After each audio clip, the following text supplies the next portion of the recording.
"Mom, there's a man pointing a gun at me." I couldn't breathe. My daughter's voice, eerily calm, cut through the phone like a knife. My mind raced. What was happening? Why was she so calm about something like this? "Don't worry, I'll handle it. But you might want to get home now before this guy makes the evening news." I didn't even wait to say goodbye. I dropped everything in my conference room and bolted out the door. My colleagues stared after me, but I didn't care. I had to get to my daughter, now. When we moved into Clearwater Ridge just 2 weeks ago, I had no idea that the Homeowners Association, HOA, would be the one to greet us with a gun barrel. This was supposed to be a fresh start, a quiet, safe neighborhood with wide streets, friendly neighbors, and peace of mind. Instead, I was running toward a confrontation I never imagined. If you're watching this and you've ever had an HOA or anyone try to push you around with their rules or authority, hit that like button, subscribe, and share this story. I want to hear from you in the comments. Drop your experiences below. I'm Sarah Thompson, 42 years old, and I never thought I'd find myself in this kind of situation. I'm a lawyer based in Denver, specializing in consumer rights. My job has me facing off against corporate giants, navigating complex regulations, and fighting for justice every single day. But nothing could have prepared me for this. After a surprisingly amicable divorce, I was ready to take a breather. I'd been through a lot, and my daughter Jessica had been there for me every step of the way. So, when we found this beautiful home in Clearwater Ridge, I thought we were stepping into paradise. The brochure promised peaceful living and community camaraderie. What it should have said was, "Step into a control freak's paradise." It wasn't just the HOA's ridiculous rules, though they were bad enough. It was the people behind them. Richard Connors, the HOA president, and his loyal enforcer, Doug Peterson, seemed more like neighborhood tyrants than your average community leaders. You don't think a group of petty rule enforcers will change your life overnight, right? Well, they did. And it all started with a knock at the door. It was a quiet afternoon when it happened. The kind of afternoon you never want to be interrupted. I was unpacking boxes and settling in, trying to make my new home feel like home when the doorbell rang. When I opened it, there stood a woman, probably in her early 50s. She was holding a thick binder in one hand, a stack of papers in the other, and she had the kind of smile that didn't reach her eyes. "Welcome to Clearwater Ridge. Mrs. Thompson," she said in a stiff voice. "I'm Linda Marshall, HOA secretary. Here's your welcome package and rulebook. You'll want to review it as soon as possible to avoid any incidents." Her eyes darted over my shoulder nervously, as if someone might be lurking in the bushes to catch her slip. Then she hurried back to her car without another word. I stood there, holding the binder, feeling like I had just been handed the Book of Doom. What incidents was she talking about? It sounded more like a threat than a welcome. But I brushed it off until I sat down later that evening to look through the rulebook. That's when the real trouble started. As a lawyer, I've dealt with some shady contracts before, but this HOA rulebook? It was a goldmine of absurdity. No parking on the street between 10 p.m. and 6 a.m., even for guests. No gatherings of more than 6 people without prior approval from the HOA. And the fines? Don't even get me started. $50 for your first violation, doubling each time after. And then there was this gem. The HOA reserves the right to inspect your home with 24 hours notice. They could walk right in. Just like that, my blood boiled. This wasn't a neighborhood. It was a prison with a white picket fence. I thought about writing them an email, but instead, I decided to wait until the next HOA meeting to ask some tough questions. That night, I was too angry to sleep, but it wasn't long before I was distracted. The doorbell rang again. I opened the door to find Jessica standing there, a bag in hand. She looked concerned, and I knew exactly why. I had told her about the ridiculous HOA rules earlier, and she wasn't happy, but we didn't expect things to escalate this quickly. The next morning, Jessica and I were enjoying our coffee on the porch when a neighbor came by. Evelyn Rogers. I could tell she was older, but she had that twinkle in her eye like someone who knew more than they let on. "You must be Sarah's daughter," she said, smiling warmly at Jessica. I'm Evelyn, and trust me, watch out for Richard Connors. He's the HOA president, but he thinks he's running this place like a dictatorship. You've got a real gem of a man there. I raised an eyebrow. Really? Evelyn chuckled. Oh, yeah. You don't follow his rules, and he makes your life miserable. And don't get me started on Doug, the self-proclaimed security guard. He's got a badge he bought off the internet. But he'll act like he's a real cop. And that's when I started to see it. The kind of people we were dealing with. The control freaks. The ones who wouldn't stop until they'd made everyone follow their rules or face the consequences. But nothing could have prepared me for what happened next. Stay with us, where the confrontation intensifies and the fight for control over our neighborhood takes an even darker turn. The next few days felt like a slow, creeping tension I couldn't shake. Jessica and I were still unpacking, adjusting to the idea that our new home, the one we'd been dreaming of for years, was under constant surveillance by the HOA. It wasn't just the rules. It was the way they carried themselves, like they were watching, waiting for you to slip up. But I tried to focus on the good. After all, I still had Jessica here with me. She was my rock. Then came the moment that pushed everything over the edge. It happened on a Tuesday evening. I had parked my car in the driveway, a little too far over the line in the dim streetlight. It wasn't a big deal. The line was barely visible, and besides, who was really going to notice? I certainly didn't think it would be a problem, but by morning, my car was marked with a bright orange violation notice stuck under the windshield wiper. Improper parking. The note read, "Fine, $50 payable within 7 days." I stood there for a moment, dumbfounded. $50 for being 2 inches over a faded line? This was absurd. But what really set me off was the name at the bottom, D. Peterson, Security Enforcement. Security Enforcement? I hadn't seen any security officers patrolling the neighborhood. And why was this signed by someone named D. Peterson instead of the HOA itself? Something didn't feel right, and my lawyer instincts kicked in. "Mom, look at this," Jessica said, holding up the violation notice. "This isn't from the HOA, it's from some security guy. And I don't think this guy even works for them." She was right. I'd been so angry I hadn't noticed the details. This wasn't some official HOA notice. It was something else entirely. I pulled up the HOA rules again and started reading through the enforcement section. Nothing mentioned a security enforcement position. In fact, there was no mention of anyone being authorized to issue fines like this at all. I was already typing an email to the HOA board, laying out all the legal precedents that made this violation invalid when my phone rang.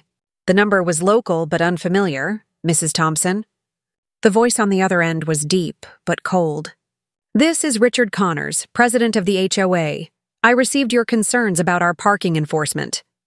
I took a deep breath and replied, "I have a lot of concerns. First of all, I don't see how this fine is even legal. Second, who the hell is this D. Peterson? I didn't know we had a security department here." Richard's tone shifted, but not in the way I expected. "Perhaps as a newcomer, you don't understand how things work here. We enforce our rules strictly to maintain property values. Everyone follows them. No exceptions." I could practically hear him smiling through the phone, like he had me cornered. "I strongly suggest you pay the fine and adjust your attitude. Oakwood Ridge might not be the right fit for people who can't follow simple rules." The words hit me like a punch to the gut. He wasn't just talking about the fine anymore. He was threatening me. The HOA president, someone who should have been a professional, was trying to intimidate me, making it clear that my place in the community was at risk if I didn't toe the line. I opened my mouth to respond, but before I could say anything, he hung up. The nerve. That's when I realized this wasn't just about parking tickets. This was about control, and they were using these petty fines to test the waters, to see how far they could push me. I wasn't about to give in. "Mom, don't let him get to you," Jessica said, her voice calm but full of purpose. "I'll deal with this." But I wasn't sure what she meant by deal with this until later that night when I heard a noise from the front yard.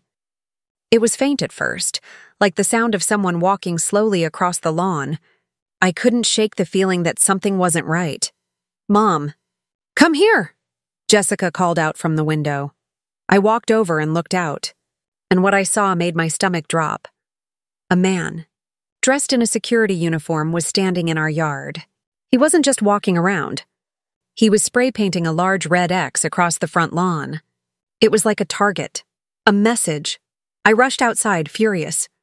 "What the hell do you think you're doing?" The man didn't even flinch. He finished his vandalism, turned to face me, and said with a casual tone, "Official HOA warning, ma'am. This property has received multiple compliance violations. This is your final warning before further action." My mind raced. Multiple? "This is the first notice we've gotten. And why are you out here marking my lawn like this?" He tapped the holster on his belt, clearly a show of force, and started walking toward the car parked across the street. But the look on his face as he walked away was the most unsettling thing of all. He wasn't just following orders. He was enjoying this. Jessica, always the calm one, was already pulling out her phone. "Did he just threaten us with a weapon?" she asked, her voice low. "Because that's what I heard. And that's going to be a problem." My blood boiled. This is crazy. They've marked us as troublemakers. This isn't going to stop. Jessica didn't flinch. "No, Mom, they've just made a huge mistake. And it's about to get interesting." I didn't know it at the time, but that red X on our lawn was just the beginning of something much bigger and much darker than I could have ever imagined. The conflict escalates as we take on the HOA head-on and things get personal. What's the real agenda behind all these violations? What does Richard have planned next? Keep watching to find out. The days following that red X felt like we were walking on eggshells. Every noise, every knock at the door, every unexpected visit from a neighbor had me on edge. I couldn't shake the feeling that we were being watched. And honestly, I hated it. This wasn't how life was supposed to be. But it wasn't just the HOA's petty rules that had me up at night. It was the clear sense that they were trying to break us, and I was done being afraid. The next morning, I woke up to find that the front door had been left ajar. It wasn't open wide, just a sliver, but it was enough to make my heart race. Had someone been inside? I quickly checked the house. Nothing was missing, but the feeling of intrusion was there. I couldn't help but think of Evelyn's words. "Watch out for Richard Connors. He thinks he owns the place. And Doug? He's his muscle." Sure, it could have just been a weird coincidence, but at that moment, I knew. This was no coincidence. Jessica, ever the rock, wasn't fazed by any of it. She was already thinking 2 steps ahead, but I could tell something was brewing behind her eyes. And I was starting to realize just how much she wasn't saying. "Mom?" Jessica said, her voice low as she studied the security footage from our front porch. "I think we need to take a different approach." "What do you mean?" She didn't answer right away. Instead, she fast-forwarded the footage from the previous evening, showing Doug, the so-called security guard, walking up to the lawn again. This time, he wasn't just marking the yard.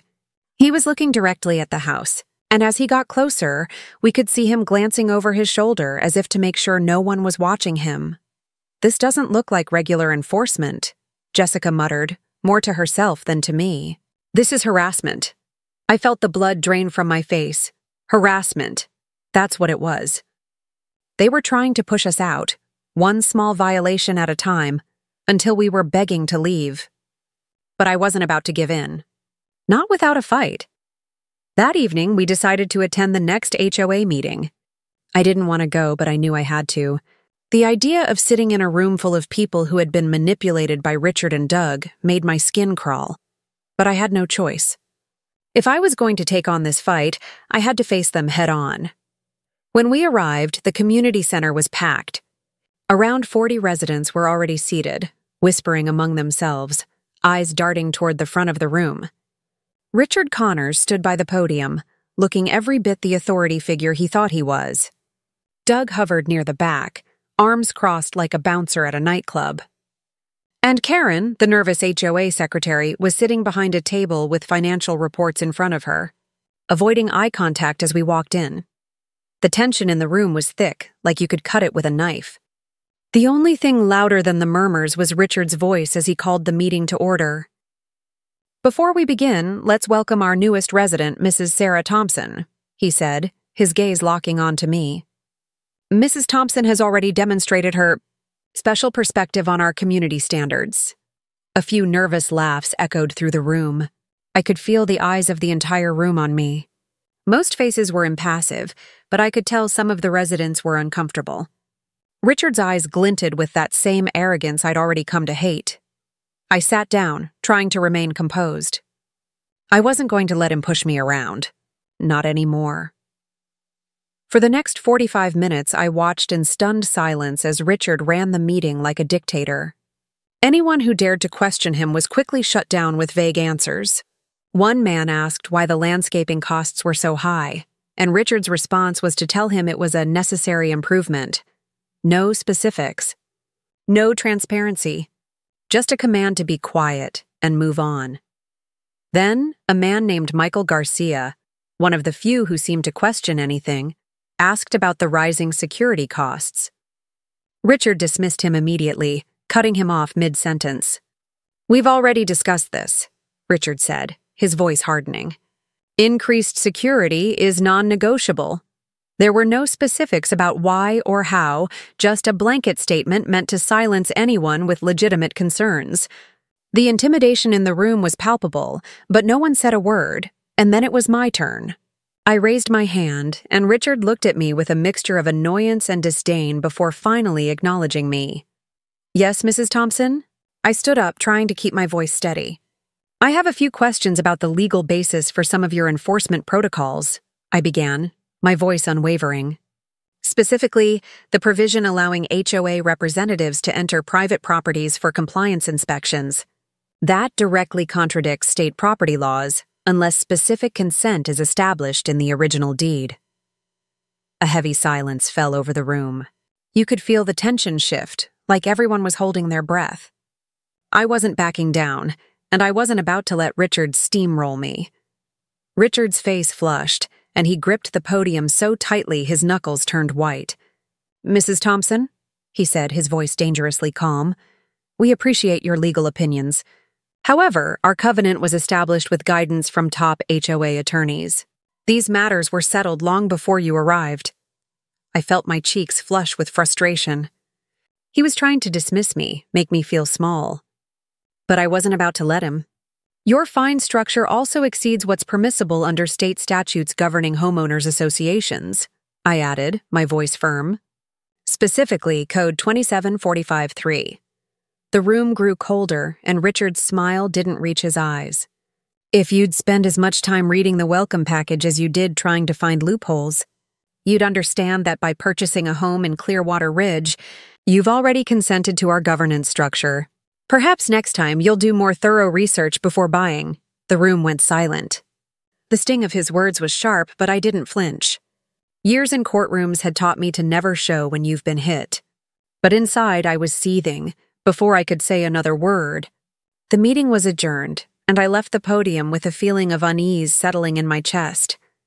As I passed by Karen's table, I noticed her slip a small folded note into my hand. I didn't unfold it immediately. But as soon as I stepped outside, I opened it. "Careful. Cameras and microphones in common areas. They're watching." I froze, the words sinking in like a stone. They weren't just watching us. They were monitoring every move we made, and I had a feeling that this was only the beginning. The stakes rise even higher, and the fight for control over our lives escalates in a way I never saw coming. But just when I think things might settle down, a new threat emerges. What's Richard's next move? Stay tuned. The warning from Karen had me on edge, but I wasn't about to let fear dictate my actions. If they thought they could intimidate me into submission, they had another thing coming. This wasn't just about a few fines anymore. It was about the kind of community I was willing to live in. And it sure as hell wasn't going to be one ruled by a man like Richard Connors. But despite my resolve, the situation was escalating faster than I could keep up. I couldn't shake the feeling that things were about to get much worse. The next morning, I found something new in my mailbox. Another notice. At first, I thought it was just another violation. But when I opened it, I realized it was worse than I'd imagined. Unauthorized gathering, Fine, $5,000. The notice was short and blunt. I stared at it for a moment, my blood pressure rising. A $5,000 fine? For what? We had a few friends over last weekend for a casual dinner. Nothing big. No party, no raucous behavior. Just a few people chatting around the dinner table. I couldn't believe it. The HOA was going to charge us $5,000 because of a quiet dinner party? This wasn't just absurd, it was personal. They were targeting us, looking for any excuse to drive us out of the neighborhood. And I wasn't about to give them the satisfaction of backing down. "Mom, they're not going to stop," Jessica said when I showed her the notice. Her voice was calm, but I could tell she was already planning her next move. She wasn't going to let these bullies win. Either. I was just about to reply when my phone rang, and I saw that it was Michael Garcia, the same man who'd asked about the inflated security costs at the last HOA meeting. He sounded out of breath like he was rushing. "Sarah, you need to get over here. Now," he said, his voice tight with urgency. "Doug's at my door and he's threatening me." My heart dropped into my stomach. Doug Peterson, the same man who had spray-painted the red X on our lawn. The same man who had been acting like a neighborhood enforcer for Richard. And now he was going after Michael. "Stay calm, Michael." "I'm coming over," I said, my mind already racing. But before I could even finish the sentence, Jessica was already grabbing her jacket and heading for the door. "Mom, stay here. I'll handle it," she said, her voice steady and unshaken. "You're not going alone," I insisted, following her out the door. I wasn't going to let her face this alone, especially not with Doug. The drive over to Michael's house felt like it took an eternity. My mind was reeling. How could they escalate things this far, this fast? They were clearly testing the waters, trying to see how far they could push us. But what I didn't realize was that Doug wasn't just pushing. He was preparing for a showdown. When we pulled up to Michael's house, I saw Doug standing on the porch, his hand resting casually on the gun holstered at his side. He was facing Michael, who was standing in his doorway, his face a mixture of confusion and fear. This wasn't just about some parking violation anymore. This was intimidation, pure and simple. I stayed in the car, watching through the windshield, but Jessica was already out and moving toward them. "Mom, stay in the car," Jessica called back without looking at me. She was focused, calm, and ready to face whatever was about to unfold. I could see Doug's posture stiffen as she approached. He must have recognized her because his hand tensed on the gun's grip. "This is none of your business," Doug said, his voice tight with controlled anger. "I disagree," Jessica replied, her voice cool and composed. "You're threatening a homeowner over something that's not a violation. You're also violating state law by carrying that weapon. So, yeah, it's my business," Doug sneered, taking a step toward her. "I'm not asking you again, lady. You don't belong here. Take down those cameras or I'll have to take action." Jessica didn't flinch. She stood her ground, staring him down with the kind of calm confidence that could rattle anyone. "I've read the HOA rules, Doug. Section 12 doesn't say a damn thing about security cameras. I'm perfectly within my rights to have them." I could feel the tension building, my heart pounding in my chest. Was this about to turn physical? My eyes stayed locked on Jessica and Doug, waiting for something to happen. Doug's expression twisted with frustration. Then, without warning, he pulled the gun out of its holster and pointed it in the air, firing a shot into the sky. The loud crack of the gunshot shattered the air, and my breath caught in my throat. Jessica didn't even flinch. She just took a step forward, her movements smooth and precise, like she was executing a move she'd done 1,000 times. In one fluid motion, she grabbed Doug's wrist, twisting it until the gun fell to the ground with a loud clatter. It all happened so fast that I could barely process it. But there Doug was, flat on his stomach on the porch, his arms twisted behind his back, immobilized by Jessica's expert hold. His gun was now safely out of his reach. "Michael," Jessica said, her voice calm and controlled, "pick up the weapon by the grip carefully, using your shirt to avoid disturbing any fingerprints." Michael stood there for a second, completely shocked. But then he complied, his hands shaking as he grabbed the gun. I got out of the car and walked toward them. Is everything okay? I asked, my voice shaky from the adrenaline. Jessica turned to me and smiled. Yeah, everything's fine. But I think it's time we got some official help. I didn't have to ask who she meant. I already knew. Jessica pulled out her phone and sent a quick text, then turned back to Doug, who was still lying on the porch, glaring at us with a mix of shock and rage. Doug, she said, her tone hardening, you're under arrest for assault with a deadly weapon, illegal possession of a firearm, and threatening a homeowner. You have the right to remain silent, but I suggest you start thinking carefully about your next move. It felt surreal. Watching Doug, the so-called enforcer of the HOA, lying there helpless while my daughter stood over him like it was just another day at the office. But I knew it wasn't over. Not by a long shot. As we waited for the police to arrive, I couldn't shake the feeling that Richard Connors was only going to escalate things even further. This wasn't just about parking tickets or fines. This was about a bigger game. And it wasn't one I was willing to lose. Things heat up even more. The real mastermind behind this entire scheme is revealed, and the stakes get higher than I could have ever imagined. Will we finally expose the corruption, or will Richard have the last laugh? Stay tuned. The police arrived shortly after Jessica secured Doug, and everything seemed to slow down as the situation unfolded. I watched as the officers took Doug into custody, his face twisted with disbelief. Just hours ago, he had been the one in control, threatening people, wielding his power like a weapon. But now it was over. Jessica remained calm, walking the officers through what had happened. She flashed her FBI credentials, and instantly the atmosphere changed. The officers took Doug's gun and began their investigation, their respect for her evident. I couldn't help but feel a deep sense of pride as I watched her handle everything with such precision and ease. But in the back of my mind, I knew this wasn't the end. It couldn't be. Richard Connors, the real mastermind behind everything, was still out there. I could feel it. Doug was just a pawn in his game. When the police car drove off with Doug in the back, Michael came over to us, looking a bit shell-shocked but grateful. I don't know how to thank you both. I thought for sure Doug was going to hurt me, he said, his voice shaky. Jessica gave him a reassuring smile. You don't need to thank us. This isn't over. Not by a long shot. We need to take down Richard, once and for all. The words hung in the air like a challenge. Jessica had already made her decision, and there was no turning back now. Later that evening, as we sat down to process everything, I received an email. It was from Karen, the HOA secretary, and it was a game changer. Sarah, I can't do this anymore. I've been documenting everything for years.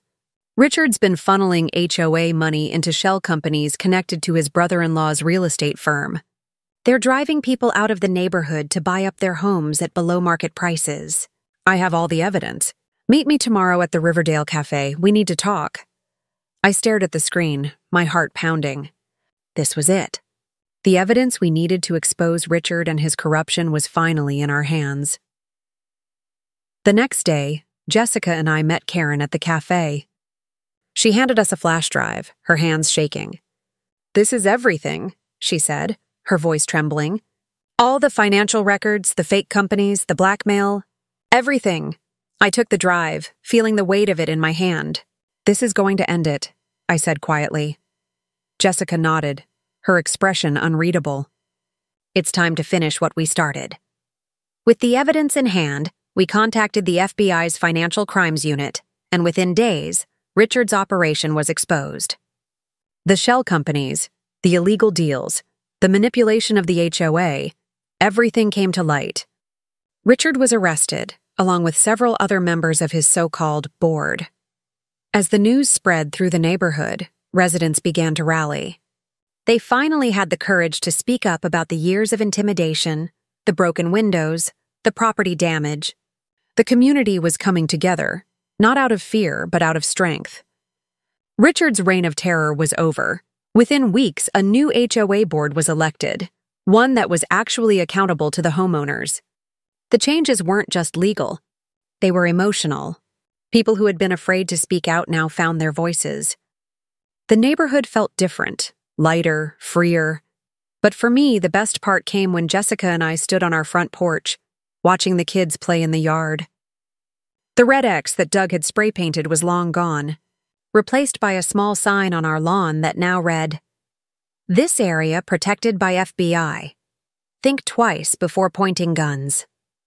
It was a joke to some, but to us it was a victory. Jessica turned to me, a grin tugging at her lips. "We did it, Mom. We took back control." I smiled back, my heart full. "We didn't just take back control, sweetheart. We showed everyone what happens when you stand up to bullies, and when you refuse to back down, no matter how intimidating they are." The sun was setting, and for the first time since we moved in, it felt like home. And there it was, our fight for justice, our struggle against a corrupt HOA, and the bond between a mother and daughter that no one could break. If you've ever stood up to bullies, fought back against injustice, or just wanted to know how to take down a corrupt system, let me know in the comments. Don't forget to like, share, and subscribe for more stories of everyday heroes taking a stand. Sometimes all it takes is one person, one community to say, "Enough is enough."